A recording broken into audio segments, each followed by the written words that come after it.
Good. All right. Hi. How you doing? I'm John Donlevy. I'm the city manager for the city of Winters, and today is our second segment of the Ask the City Manager series that I've been doing every fourth Thursday of the month from 4 till until 5:30. We will be doing Ask the City Manager, and the thing that I've offered everybody is that anybody that wants to come in and ask me any question about what's going on in the city. I'm happy to try and answer the questions for folks.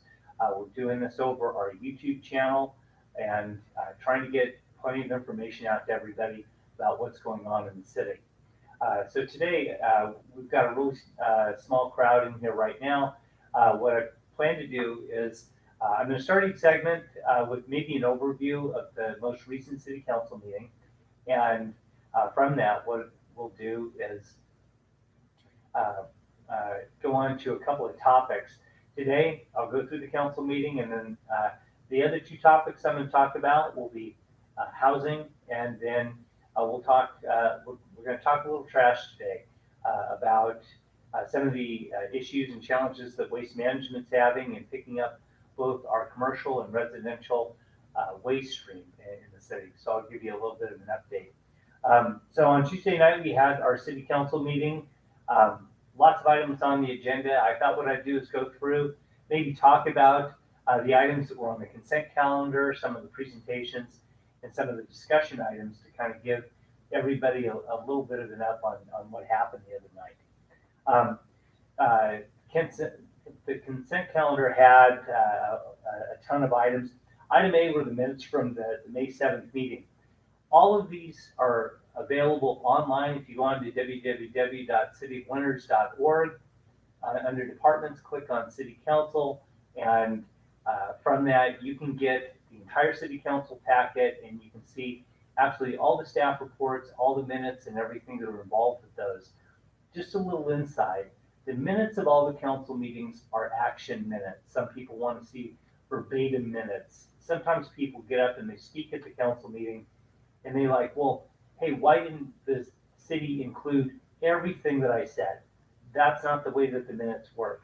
The only time that we do verbatim minutes is in what we call the quasi-judicial hearings, where we actually have to have a very detailed legislative record. So anyway, the minutes from May 7th were all the action minutes from that meeting.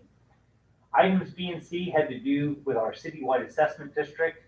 Item B was the actual resolution which starts the initiation of the tax that we do. This is for lighting, landscaping, for park maintenance, and it's also for street and sidewalk maintenance that happens throughout the city. The typical house in Winters pays $82.50 a year towards that. It's a citywide assessment. There's no escalation clause. It never goes up. It doesn't go down. So item B was the resolution for that. Item C, in order for a city to do some type of a property assessment, we are required to do what is known as an engineer's report. And what that engineer's report does is it basically lists every single property that will be assessed and the amount that it will be assessed. In some cases, there's a second unit, so maybe the assessment is a little bit lower, but typically the assessments citywide are $82.50 per single family residence. Item D on the consent calendar was an agreement with the Solano County Water Agency, and it had to do with Poudre Creek Nature Park. Solano County Water is really an important partner with us. They do many of the restoration projects that happen there. What this agreement does is it calls for the installation of a number of groundwater monitoring wells that are going to go in and out there. They're going to drill the wells, anything from very shallow wells that will go down maybe 30 feet, down to deeper wells that will probably go down to close to 100 feet. And just the idea is that we're going to do various types of groundwater monitoring out there, just to keep track of what's happening with the overall water table that's there. One of the highlights of the meeting, and we have somebody, Jeff Tenpass, who's been really active on the creek. He has been working down there. He's been a volunteer. Jeff's a super good guy, and he actually got up and he was very supportive of it. So I list that as a highlight, and I told him that I'll buy him a beer next time that I see him at a Berryessa Brewing. Item E, the consent calendar is an agreement with Harrison Associates. They're an engineering firm. We're currently working on what they call a Rule 20A project to underground the utilities that are in the alley that are behind Main Street. And with that, we are, we've got the Rule 20A that will allow for them to do some of the engineering work. We have an application with PG&E, and part of that requires a pretty detailed application, and that's what the engineering contractor is doing. Item F on the consent calendar was an approval for a contract for a citywide leak assessment survey. As we calculate it, we lose a little bit of water from our water lines, and what this survey does is a professional firm. They've got all sorts of techniques that they use, but they go out and we're basically going to be looking for leaks in our sewer main system. Item G is a budget item for the upcoming fiscal year budget. The city operates on a fiscal year cycle, which goes from July 1st to June 30th of every year. With the adoption of a budget, it's required that a city adopt what is known as their GAN limit. Again, if people think back to Proposition 13, Prop 13 was put together by two people named Howard Jarvis and Howard Gann, and they were the tax slayers of California. Prop 13 came out in 1978.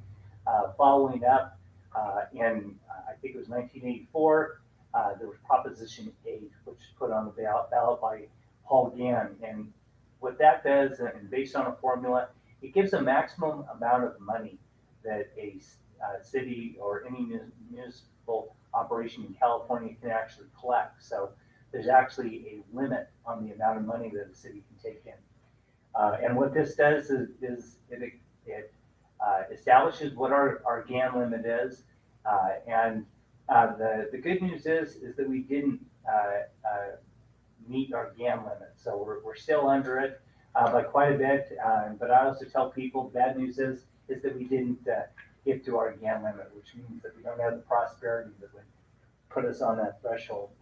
Item H of the agenda is a claim form that the city has to make. One of the key things that we use for both our transportation and our road maintenance is what they call Transportation Development Act funds. Those come out of the federal government. They are managed by the Sacramento Area Council of Government, which is the regional planning agency for transportation in the Sacramento area. And the TVA claim for us, we get a little under $300,000. A good portion of that goes towards the YOLO bus that goes through town each day, and then the balance of that goes towards road maintenance that happens in town. Item I is an agreement with an auditing firm. One of the things that we do is we hire various firms that help us in auditing and tracking some of our key revenue sources. The number one revenue source for the city of Winters is our property tax, followed by sales tax. We already have a firm that looks after our property tax. They actually go to what was known as the State Board of Equalization. They audit, make sure that we're getting all the amount of sales tax that we're supposed to be getting. They also do the same thing with property tax. So they're going to help us do an audit of our property tax, really for two areas. One is for the city of Winters proper, and also for the Winters Fire District. Our agreement with the Winters Fire District provides that we get a portion of their share of the property tax, which goes towards us providing fire service out there. We had two paving contracts that were also let, items J and K of the consent calendar. Item J was a general street maintenance agreement with Vintage Paving of Winters, California. They are going to be going out and doing all of our paving projects throughout the city, which will include doing the alley behind the hotel project, and also other locations. And then finally, on the consent calendar, item K is the construction project for a new parking lot that's going in on First Street and Abbey Street, directly adjacent to the hotel, directly across the street from City Hall. So lots of work going. As we get into the summer, that's when we click into a lot of our capital projects. We had two presentations. One was a proclamation on June 1st. If you go to the Parish Hall, is Elder Day, and they recognize anybody over 90 years of age. This year, I think they have 3 or 4 people that they're recognizing. It's a super nice event, nice people putting it on, and it's a great event. If you know of anybody out there that's 90 years of age or older, please let us know here at City Hall, and we are more than happy to pass their names along so that they can get the recognition. We also had a presentation from Gary Goodman from the Sacramento Yolo Mosquito Vector Control District. He came, and his big advice was drain all the buckets, clean your pool, and get ready for a very active mosquito season. I'll share with you that at my house, we were just infested with mosquitoes. And so I went around my yard and I dumped everything that could have any type of water in it. No difference. And literally I started going down the street, and literally our neighborhood was infested with mosquitoes. And as it turns out, by the time I got to the 4th house, I went to my neighbor. I said, "Hey, do you have any standing water or anything where mosquitoes could be?" And sure enough, we went into their backyard. They had 2 5-gallon buckets, the same type of buckets that you would use to wash your car or what have you. And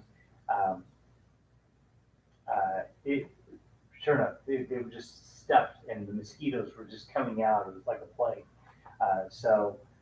Anyway, get information from them. Discussion items on the city council agenda included. We had a talk, and I'll bring it up a little bit about contamination and overages that are occurring in people's trash containers in the residential area. I'll chat about that. We did have an item on the agenda about a downtown trash enclosure. It's the infamous trash enclosure for downtown. We still have a little bit of work to do with the merchants and property owners there for that. That item was actually pulled from the agenda. And then the third issue that we went over was a housing issues overview. Housing is a very complex issue in California, and I'll kind of kick into that in just a few minutes. I think maybe what I'll do is I'll stop right then. I know that we have some people here that have some questions. After I get some of their questions, I'm going to kick into maybe some of the information I shared regarding both housing and trash. So we have some audience members, and if you wonder if I'm just sitting here talking to myself. Yes, we wondered that. Yeah, I'm just talking to myself, and this is on our YouTube live channel. So I'm open if you came here, if you have any questions, I'd be happy to take them. Well, I do. I would like to hear from you specifically with regard to the housing situation. Is why do you think Winters needs development of a large size on the north side of town? Okay, so the question is, and this has been a super hot topic surrounding the idea of the city growing and adding residential housing. So this isn't about maybe what I want. It's really part of what our city's general plan has for the city. The city has a planning area, and for us, It goes north to about, if you know where Six Pack is, and there's a pretty straight line that goes across there to the 505, and it goes to a point which gets to about uh, um, just a little bit above Dry Creek. So housing. Number one, it's in our general plan. Our general plan says that the city is going to um, grow to a certain size. In our case, it would grow to a population that is probably estimated somewhere between 12 and 15,000 people. This Right. is the general plan from 1992? It is, and we had a presentation a little bit about the general plan. Yeah, it's a general plan from 1992. Mind you, that general plan forecasted that we would have already reached our the population threshold by 2010. So this is from an overall development standpoint, the city is probably about 10 years behind. And Behind doesn't necessarily mean bad, it just hasn't happened. correct, yeah, it hasn't happened. Yeah, And so why does it need to happen? well, within our plan, one of the key things is economics. The city, and from 1992, and cities do this all the time. Realize, a lot of people say, "Gosh, the plan was adopted in 1992," but our general plan is actually a very dynamic document. It includes master plans for water, sewer, circulation. It includes a plan for how we're going to run our water system, our sewer system. It includes the economics of being able to run the city. The city has bills. The city has to pay for things like park maintenance and police and fire and all these things that would happen. Uh, from an economic sustainability standpoint, the general plan forecasts so that certain elements can exist and happen within a city. And a lot of that is based on critical mass. The city's general plan forecasts for the idea that there will be jobs for people to work and live in the city, that their businesses can survive, that it's not just the idea that the businesses just come. There needs to be a certain mass of people to be here. What about the schools? Schools plan and build facilities predicated on the idea that there will be students that show up there. And housing. One question that I ask a lot of folks is, gosh, why do we need more housing in Winters? Well, every year, Winters High School graduates about 140 students out of Winters High every year. Where are they going to live? Where are the teachers that teach them? Where are they going to live? How are you going to provide affordable housing? Everybody's really excited right now because the housing market is so squeezed that that everybody's property values, everybody thinks that they're rich because their house that they bought for $140,000 is now worth $500,000. But when you look at quality of life, where you look at sustainability for a community, it all comes together in many forms. And that's part of the thinking of a general plan. But what makes you think that the 140 students are going to stay in town when there are no particular jobs for them to be here? Well, that's part of the whole plan. The plan is not just housing. I understand Absolutely that. not. It's not just housing. The idea of business. One of the things that we know is that for people to start business, there has to be customers. And one of the things that as Winters has grown a little bit, as we've made investments in economic development, capital projects, it allows businesses to sustain and have customers. I always use the example of a hot dog stand. If you go and buy a hot dog cart and you know that you need to sell 200 hot dogs a day in order for that cart to pencil out, but you don't have the customer base for it, that you can only sell 100 hot dogs, you're going to go broke. So you won't be able to do that. That means that people need to go off and go someplace else and do that business. What do we know about people in Winters? Most of the people in Winters don't shop here. They don't. If they need to go to the supermarket, they are going probably to either Vacaville or to Davis or other places.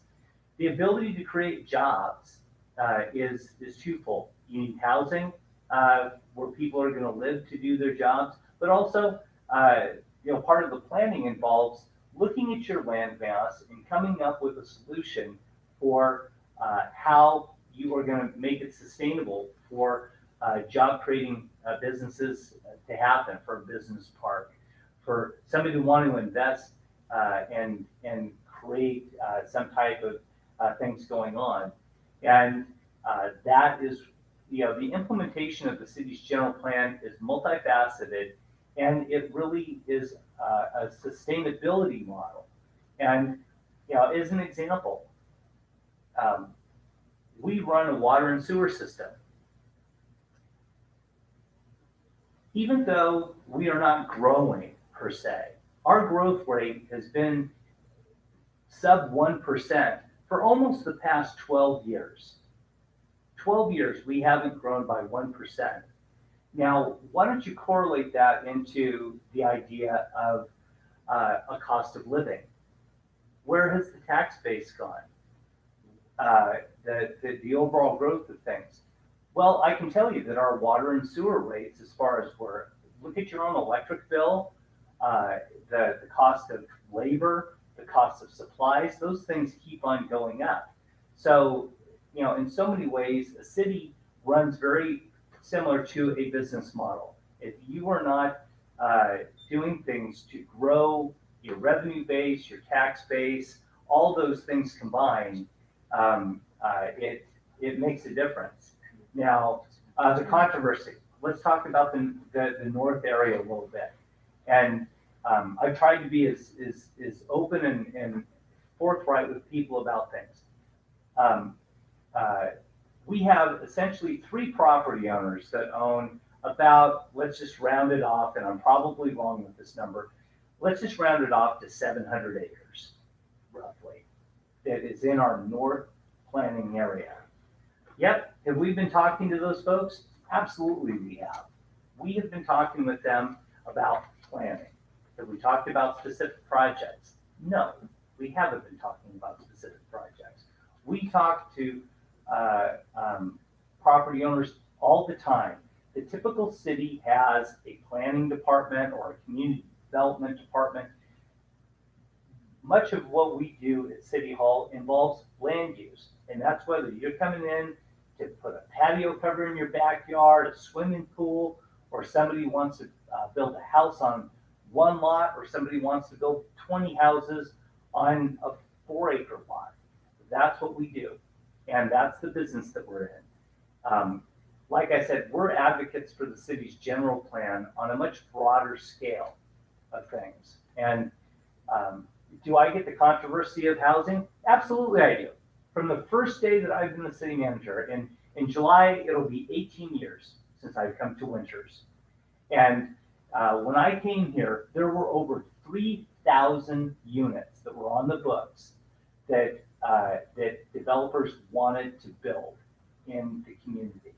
And I can tell you that the years between 2001 and 2003, I was in a position where literally I sent those developers away because they weren't prepared to do the things that were necessarily within the realm of what I was getting the sense that people wanted in Winters. We had a huge golf course development that had over 2,000 units in it. It wasn't even in the city. We had another developer who had over 1,800 units in it. And it didn't even match our general plan. And from that, we kind of kicked those things out. And it's got to be 5 or 6 years. There's a developer who came in, and they have 2 sides of what they do. They're a farming operation, and yep, they build houses. That's part of what they do. And have we been talking with them? Absolutely. And we talk with them about a lot of things. We talk to them about flood control. We talk to them about environmental issues. We talk to them about their farming operation. We talk about planning issues as things arise. We talk to them about water issues. A lot of people are throwing out the idea about they put in a big well. They did. I can tell you from the city standpoint, we absolutely have well envy with how big that well is. They said, well, they put in a municipal well. Well, they're farming over 1,000 acres out there. They need all that water. It's a beefy well, and you know, ask any farmer to correlate the difference between how much water is used in the city and how much water is being used um, on a farm. And I can tell you that the water to water all those trees that they planted is pretty substantial. So, if you Google how much water it takes to make one almond or one walnut, you might be 4 surprised. acre-feet per year.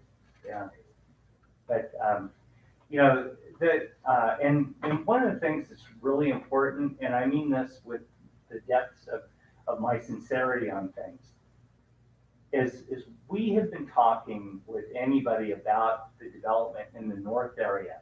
We've talked about it from a planning standpoint. And what I would encourage anybody to do, go onto our website, www.cityofwinters.org, click on departments and click on, it says North Area Planning. Go on to that.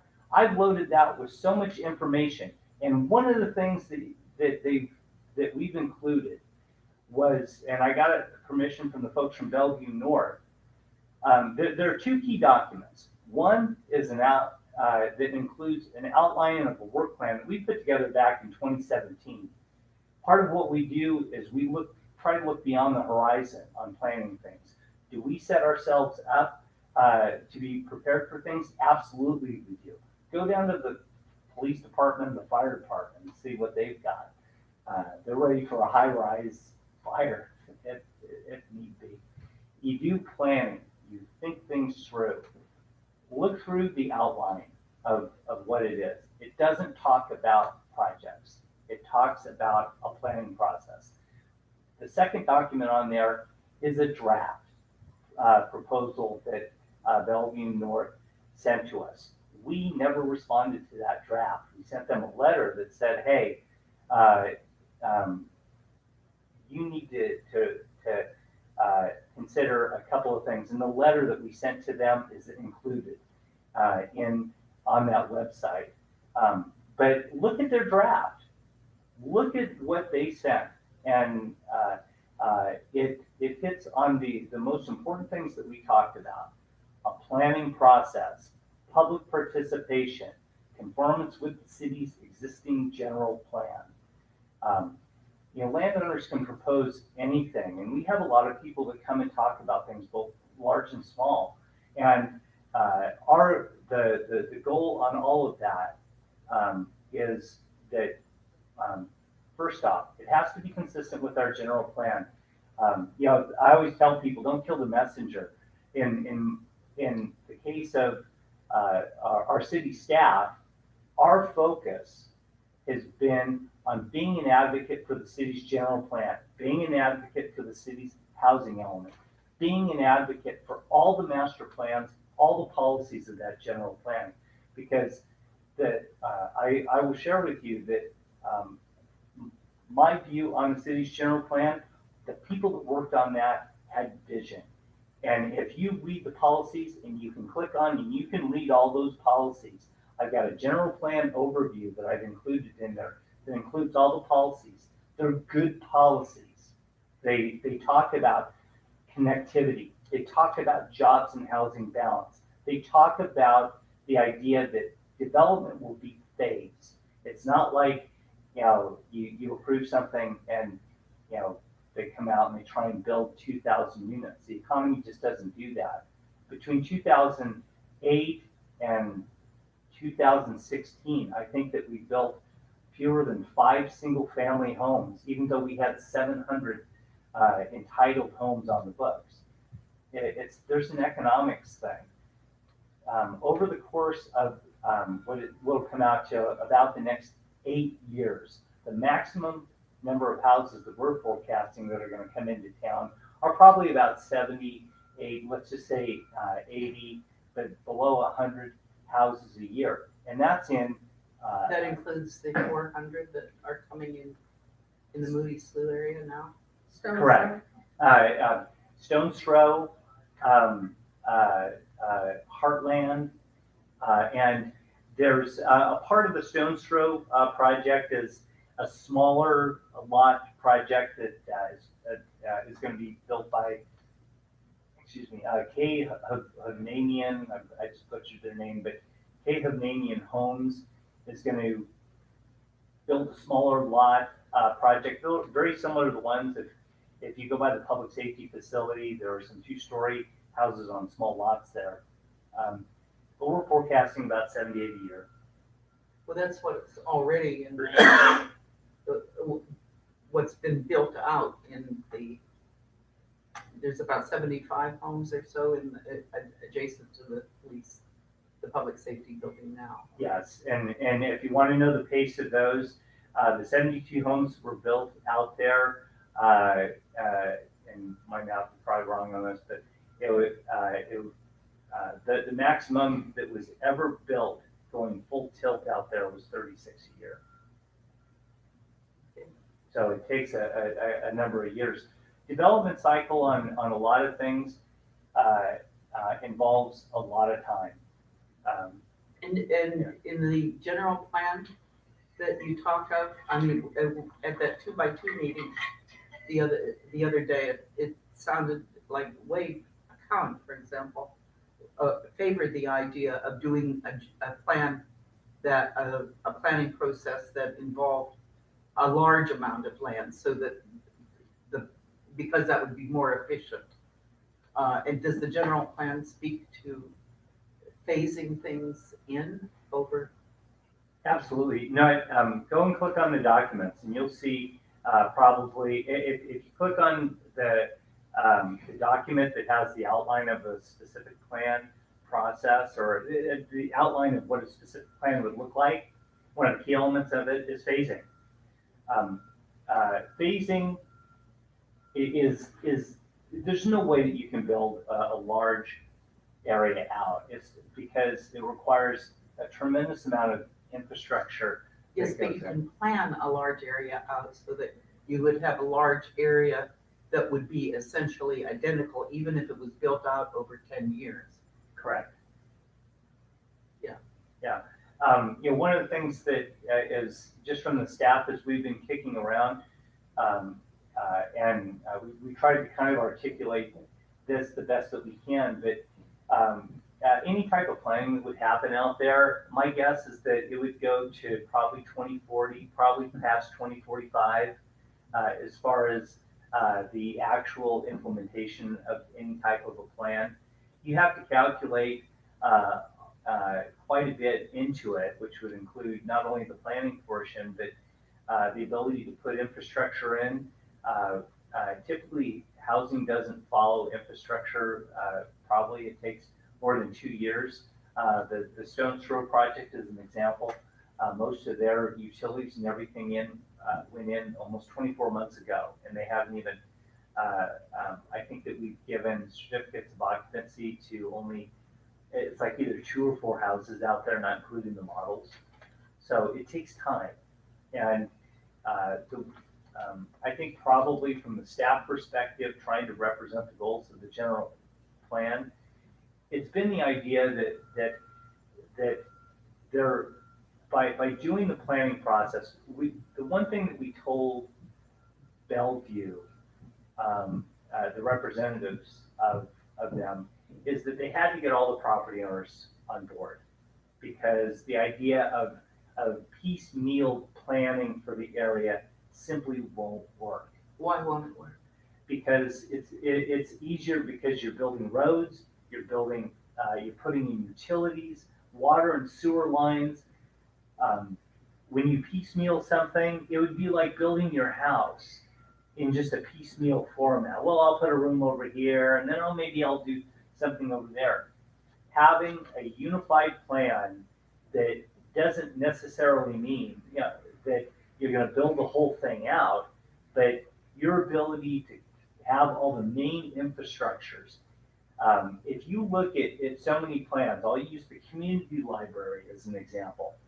There's a phasing plan that was put into the design of the library where you can add on in the future. But what you do is before you put all that into the plan so that you can, as part of the initial, you put where the electrical is, where the HVAC connectors would be. You have to look at it so that the development isn't put in all kind of cattywampus of trying to just add things in without it being totally planned. But that's not what happened with Winters, with what we have now, right?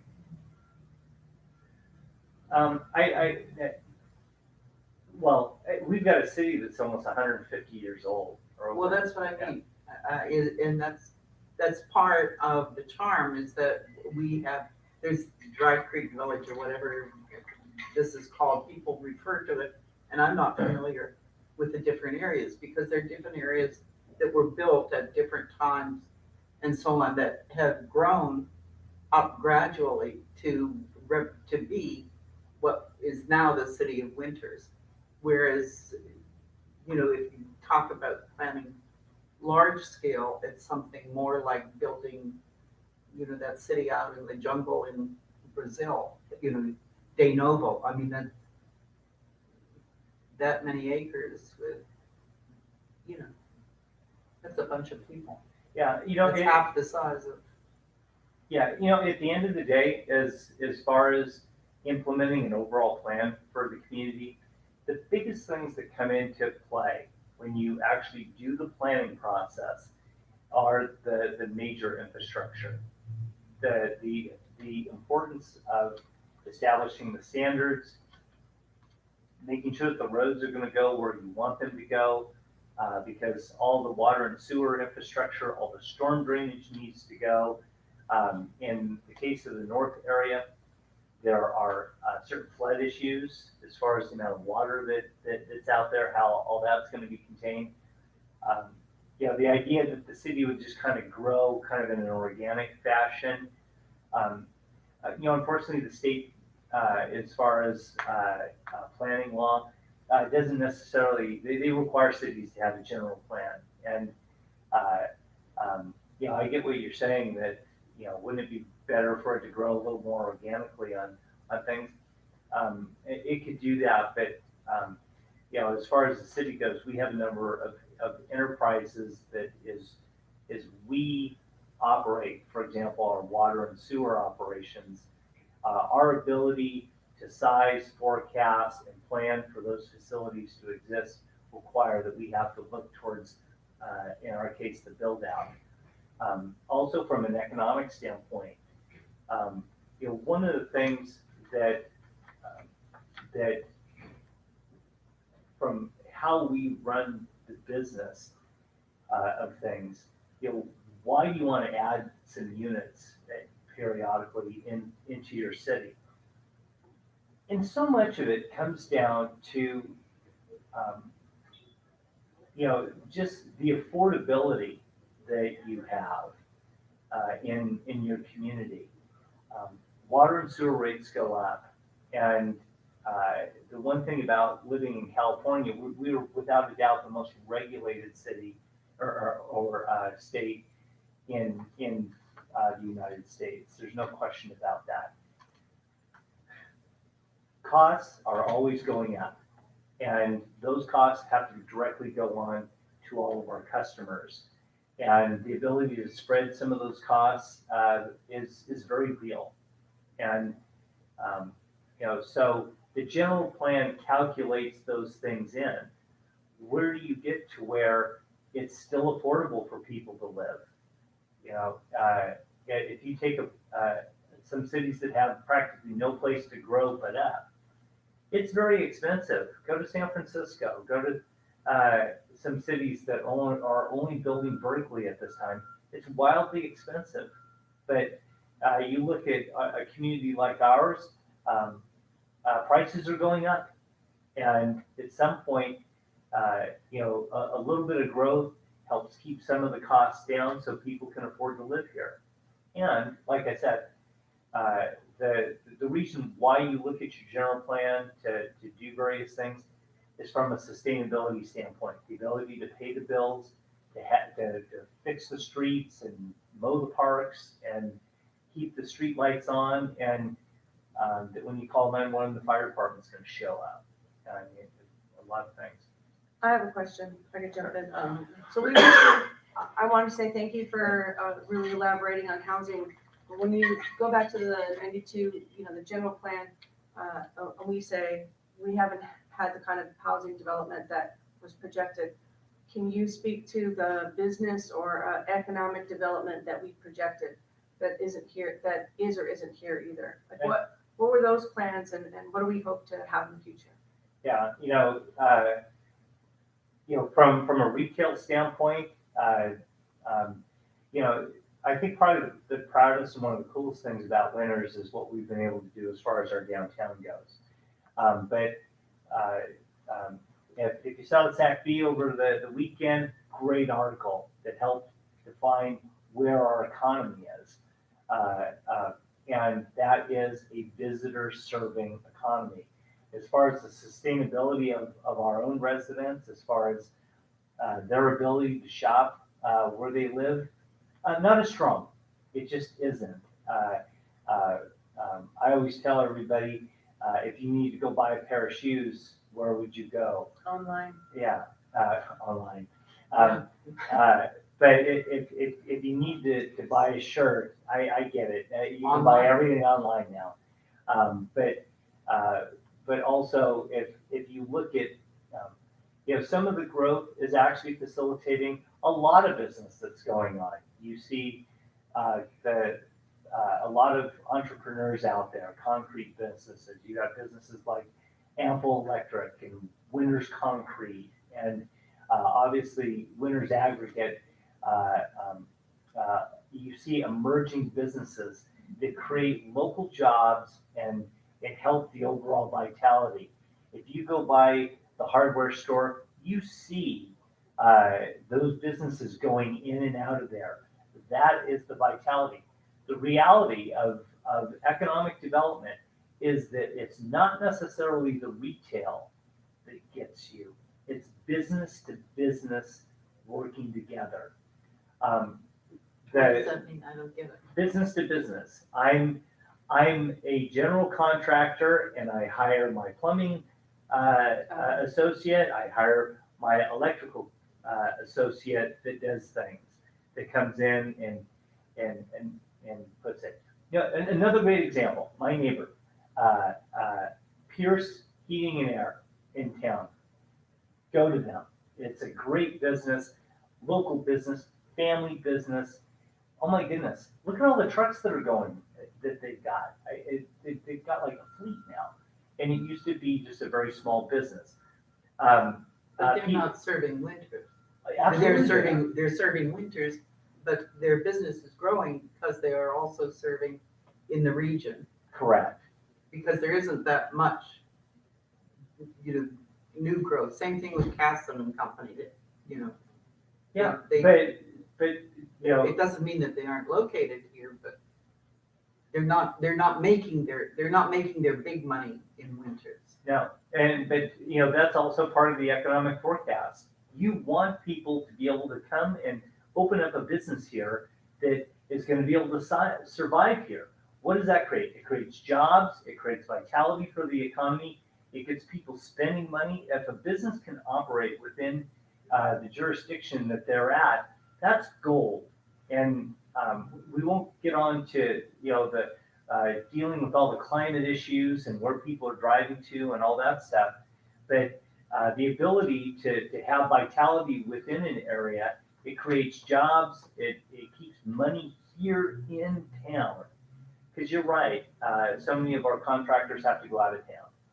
I was looking more for, like, I know that we have the EDAC meeting coming up. Yep. What, if you could wave your magic city manager wand, what would be coming in along Railroad? What would be coming in along, the 505? What would we have that would really bring in the jobs?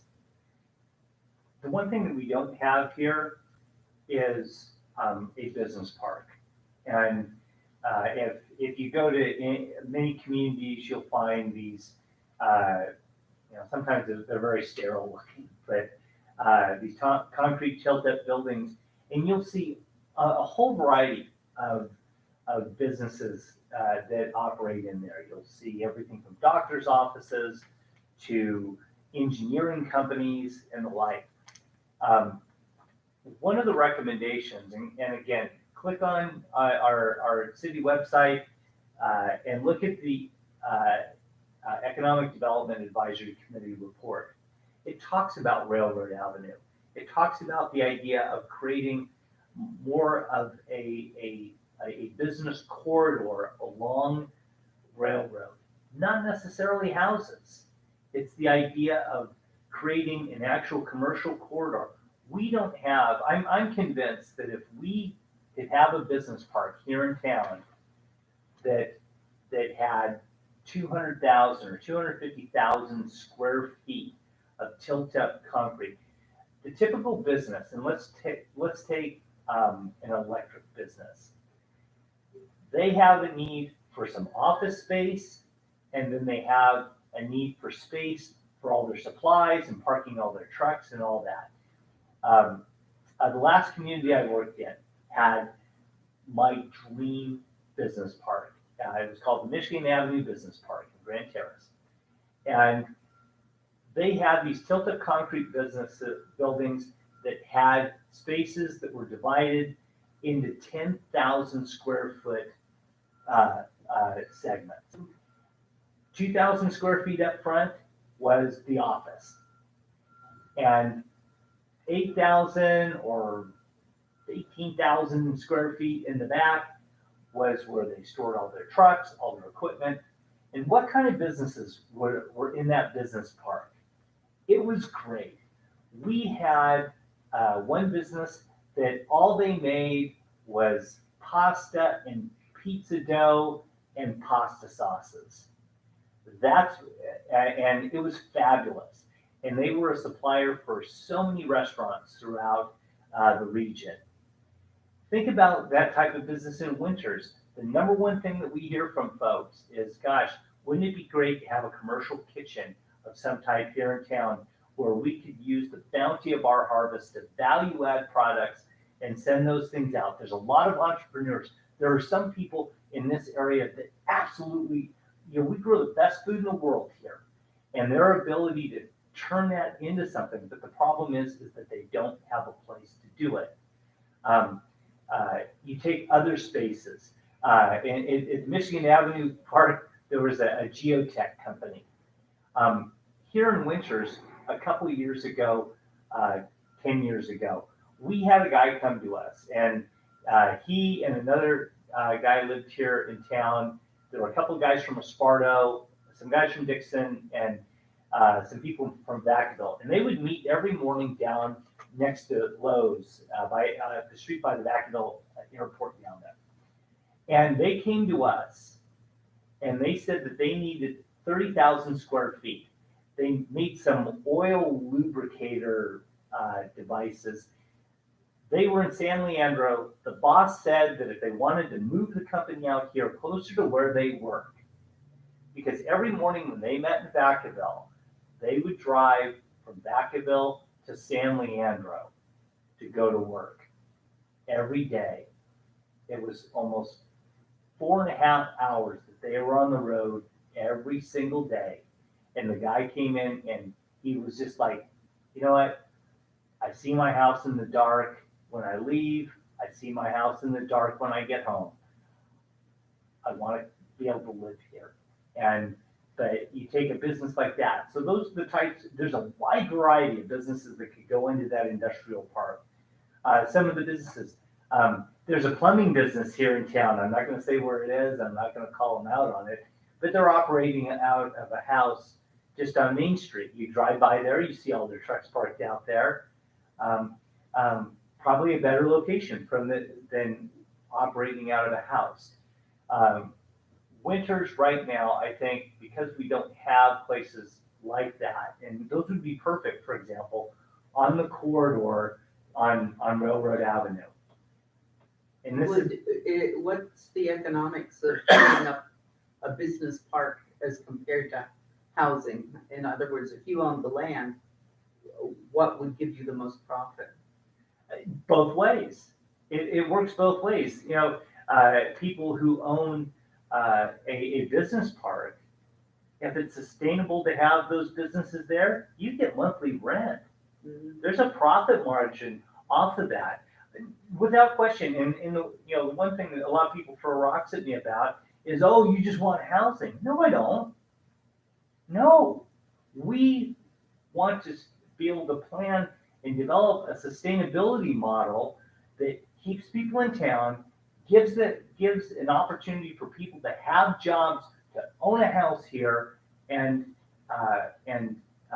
earn a living here and live here at the same time, provide services within the community, and yep, diversifies the economy. The one thing that economists will tell you is that people shop by where they work, not by where they live. What we know is that every single morning, the vast majority of our working population of Winters, which we kind of calculate as probably being 80% of the total working people in Winters, we know that rush hour on Grant Avenue, probably around 6:30, 6:45 in the morning, everybody is heading east, and most of them go south. They get on the 505 and they're headed to the East Bay area. What does that mean? It means that they aren't doing the dry cleaning here. It means that they aren't, if they need to go buy a birthday present or do their grocery shopping, they're not doing it here. And that means that the jobs are someplace else, the revenue, the tax revenue, and this will be me, the greedy city manager on this.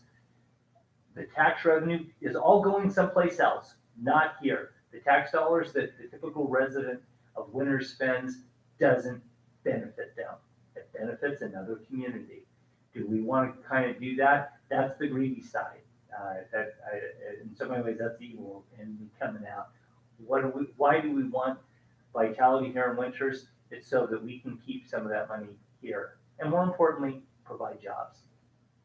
I have a crazy question. Sure. And it's just based on listening to you about all the different types of jobs that could go into a tilt-up business park. Is there any money in the state budget, county budget, city budget to have something like a small business incubator where we could, we as a city or somebody as a company could get business plan models submitted to them of things that they want to do and bring to Winters, and we could have a way to pick the top X, whatever the number is, and then maybe co-help them as long as they build that business in Winters or stay in Winters for 10 years or something like that. Do that, absolutely. The first thing you need to do is you need a location. Right. You can't just, the cart before the horse is, it's like, rushing out and telling everybody to come into your restaurant and then thinking about, okay, well, what am I going to cook and how am I going to do this? You need a location, and the ability to create incentives for people to come here. We're strategically located. We've got great people here. We have 100 meg fiber line that was brought in by PG&E as part of the gas operations training facility. So we have broadband capability right here. Where is that? In town. Everywhere throughout town. Well, it's not not everybody has it. All the new houses have it. There's a lot of there's a lot of broadband envy in town right now. But for new development it's not a problem getting fiber at this point. They're putting it in downtown Winters. The reason why that happened was the city, we actually pulled the fiber line to City Hall and out to our public safety facility because we had to for law enforcement reasons.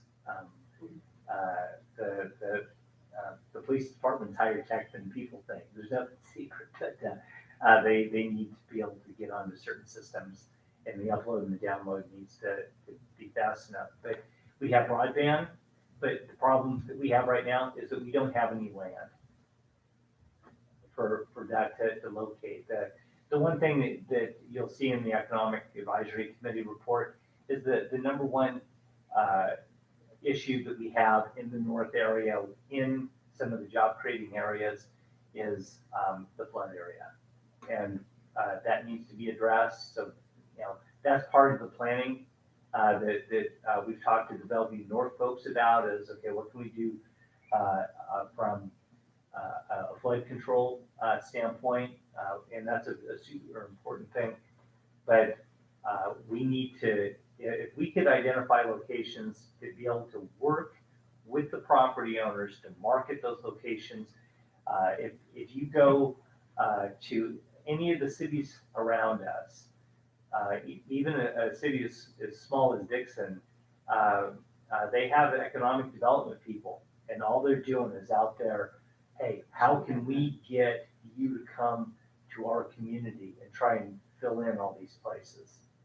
Yeah, I really wish we had that, but we can do other things. I had a question about a parcel of land. So there's PG&E, and then there's the McClish House, and then there's the big parcel of land, and then there's the business that's Round Table and those businesses there. Yep. What is supposed to happen on that piece of land? Who Okay. owns them? So the let's start with the parcel adjacent to the PG&E facility Okay. owned by, we'll call that the McClish property. Okay. That property, its own business park, that would be a very good location. It's a little limited in size for what people could go. That's our only piece for that. As you go, as you're heading west on Grant, the corner of Grant and Main Street, there's a very large lot right there, 4.63 acres. And that is actually zoned for commercial. And there's in the commercial zone, there's a lot of things that could happen. There could be retail, there could be business office type of things that go there. There could be apartments that can go there. Same with, there's a very long skinny that is between Main Street and Round Table Pizza, which is Morgan Street. And same for that. We actively have been working with those property owners, but their motivation and capability kind of wanes a little bit. But mostly those are commercial. You talked about having businesses with maybe housing on top, a mixed use area. Are any of those proposed to possibly be mixed use areas? They could. They definitely could, but not to the same advantage as what we've created in our downtown master plan. The one thing that those properties are limited to from a residential standpoint is they've got lower densities on them. The downtown has very high density, 20 units an acre if we wanted to go vertical. And strategically and from a zoning standpoint, we've done it that way to encourage the downtown. At the end of the day, the overall economic stance that the city's been pursuing since I've been the city manager here, and it's not just me, but it's collectively, is that we focus on our downtown. The idea of connectivity, residential, we want our commercial to happen downtown as best as we can.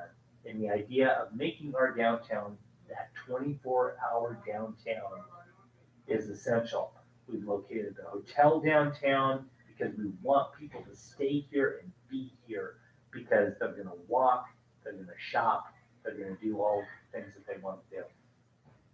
Awesome.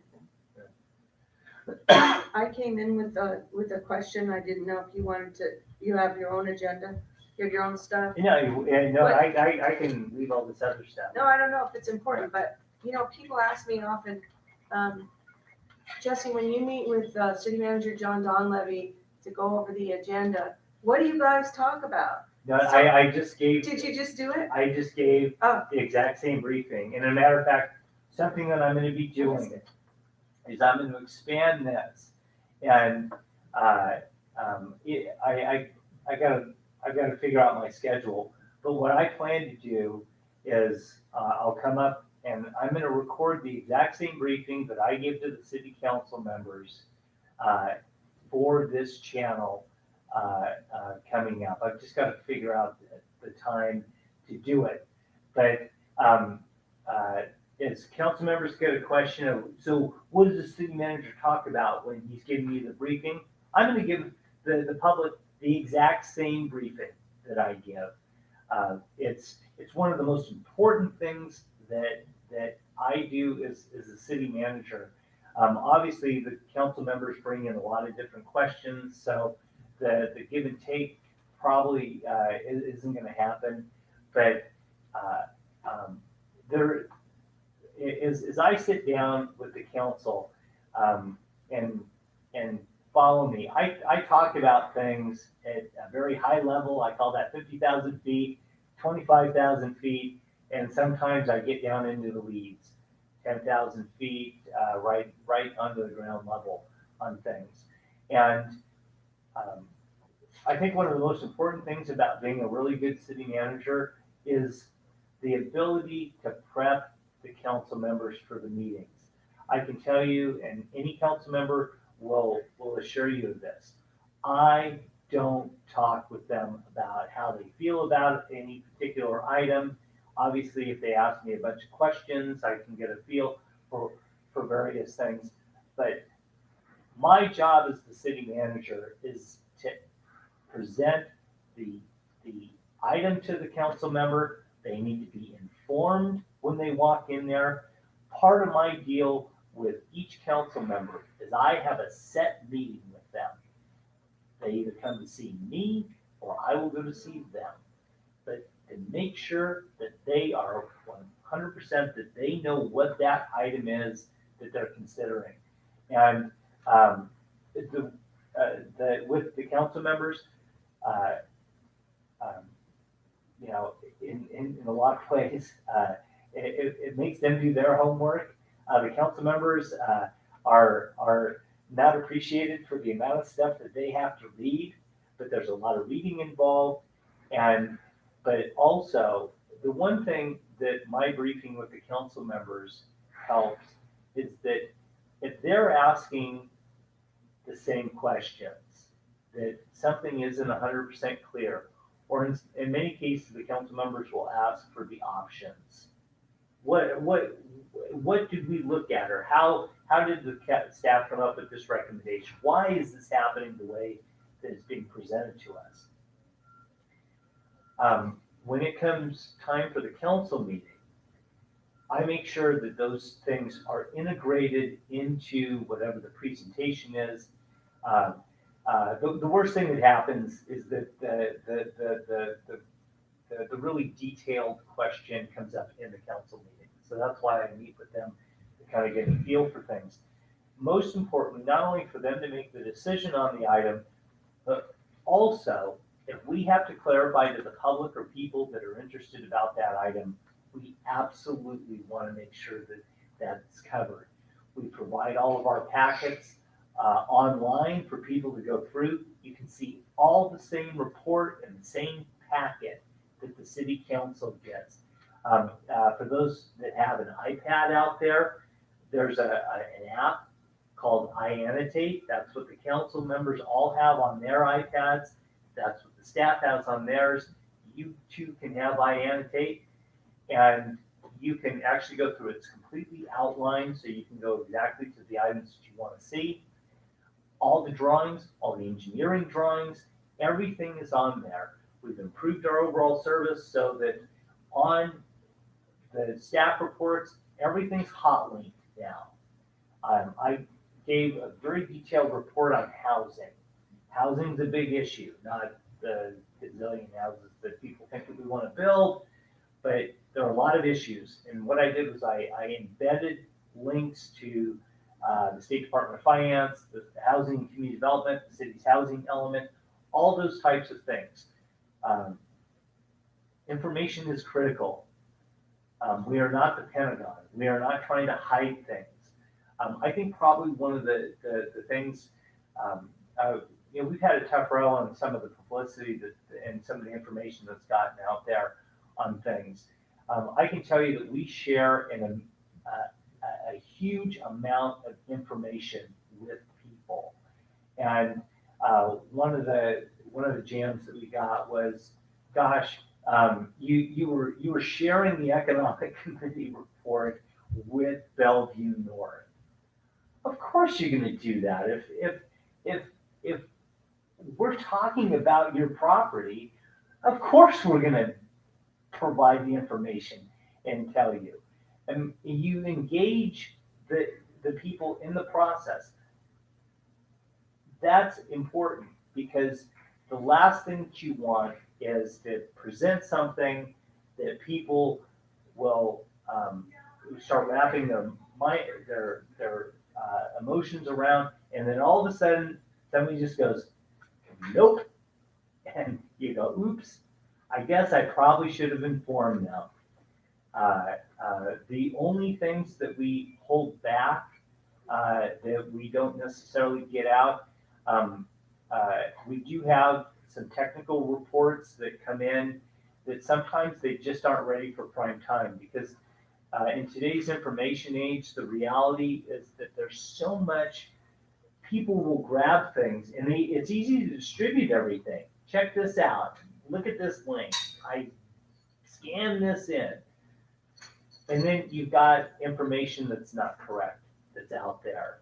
If we can slap the word draft on things, we do that. The truth be told about the infamous economic report that we shared with Bellevue North, that report was shared with probably 80 people multiple times in draft form. It wasn't any quietly sharing with anybody. At the end of the day, I was screaming and shouting. For the people that were on the distribution list, they know. They were like, hey, John, stop sending this thing to me. And that's what we did. But long way around, look for me to give the exact same briefing. I started this presentation off with that, and I'm going to do it because it's important that we let people know what's going on. There's a lot going on. And as I say, we're not the Pentagon. We aren't hiding or trying to suppress anything. We want people to know about it. So, Thank you, John. yep, good. I think we're. All right. The last thing for people that are watching, I'm not going to talk trash, and I'm not going to talk housing. I'm going to bring that up. I am going to be posting some documents. If you want, check out our Facebook, because I'm going to provide links to the report that I gave the council on housing issues in California. This has been a document that actually had a lot of collaboration. I had some really important housing people, state people, and everything help me as I put this thing together. For those of you who are into housing stuff and government speak, it's exciting. You'll be talking about it at your next cocktail party. And then as far as talking trash, we're going to post the presentation from Waste Management, and we will also share that on our Facebook account. And contamination, dumping, overages are a big issue, and we'll bring this back. As a matter of fact, maybe I'll have another presentation online where we will bring some of the, we'll bring Carol Sienna and Kayla from Waste Management to come in and talk about it, because we're trying to do a lot of public education. So anyway, I think that we'll wrap this thing, and thank you. Good job. Are we out?